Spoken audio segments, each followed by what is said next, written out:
Qui aura son train à Noël? C'est le sujet récurrent de l'actualité. Si l'unité syndicale déraille, Ligne 68 ne quitte pas la mire et continue de vous informer. Bonsoir à la communauté. Ces derniers jours ont donc encore été dominés par l'actualité sociale avec une forte mobilisation de rue, c'était mardi, forte mobilisation à Mulhouse, à Strasbourg contre la réforme des retraites. Ces grèves qui n'en finissent pas font beaucoup de perdants et fatiguent les Français finalement quand elles ne les inquiètent pas. La bataille se poursuivra en janvier. Heureusement, nos marchés de Noël forment une bulle de bonheur. À Mulhouse, le tissu sonate de Marie-Jo Gibel, imprimé en Alsace, a dû faire l'objet d'une nouvelle commande face à la demande. Vous le trouvez à la boutique de l'Hôtel de Ville, une caverne de trésors à offrir. Jean-Pierre Walter préside l'Office de tourisme et des congrès de Mulhouse et sa région. Dans cette boutique aux étouffes, on trouve surtout le tissu de Noël de Mulhouse, qui était évidemment une création annuelle. Hein. Chaque année, on fait une création d'un tissu de Noël. Et on ne le trouve en vente que à la boutique aux étouffes de l'Office de tourisme de Mulhouse. Ici, c'est l'ambiance très festive. Hein. C'est un peu heimelig, hein. C'est la Stouva. On retrouve avec les meubles qu'on a mis en place autour de nous. C'est effectivement, je veux dire, plutôt cette ambiance un peu. On est chez soi, quoi. Je veux dire, et on a envie, voilà, c'est donner envie d'acheter, de toucher et d'emmener. On recrute pas des vendeuses, on a besoin aussi de donner de l'information touristique. Hein. On est toujours, faut pas oublier, on est à l'office du tourisme. Hein. On n'est pas simplement comment dirais-je, un simple marché. Hein. On est effectivement l'office du tourisme de Mulhouse.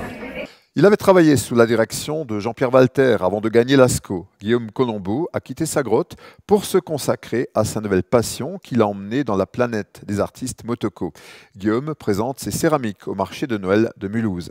Alors je travaille, moi je suis potier, donc je travaille la terre et sur ce chalet j'ai effectivement deux collections, ma collection bronze et la collection Porana qui sont plutôt contemporaines. Et puis pour le marché de Noël j'ai travaillé spécifiquement une collection en porcelaine de Limoges, évidemment, dorée à leur fin s'il vous plaît. Oui, c'est une grande première d'être de ce côté-là du chalet puisque j'ai connu et pratiqué le marché de Noël de l'autre côté dans les années. Mais là, c'est une grande première dans un chalet, une expérience extrêmement enrichissante, un peu éreintante aussi. On a appris cette semaine le décès, le 11 décembre, de Maurice Amiel, un grand capitaine d'industrie alsacien qui a marqué l'histoire contemporaine de Timken depuis Colmar.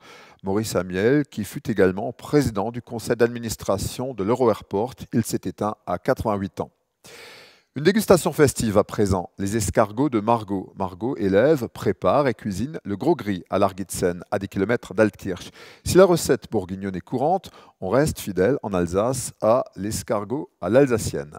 Oui, c'est un produit très festif, surtout en Alsace. Hein. C'est une tradition. Hein. L'escargot à Noël, c'est la base du repas de fête, quoi. Le produit phare, ça va être l'escargot à l'alsacienne, bien sûr, avec le petit bouillon de légumes et vin blanc en plus du schnack à poutre.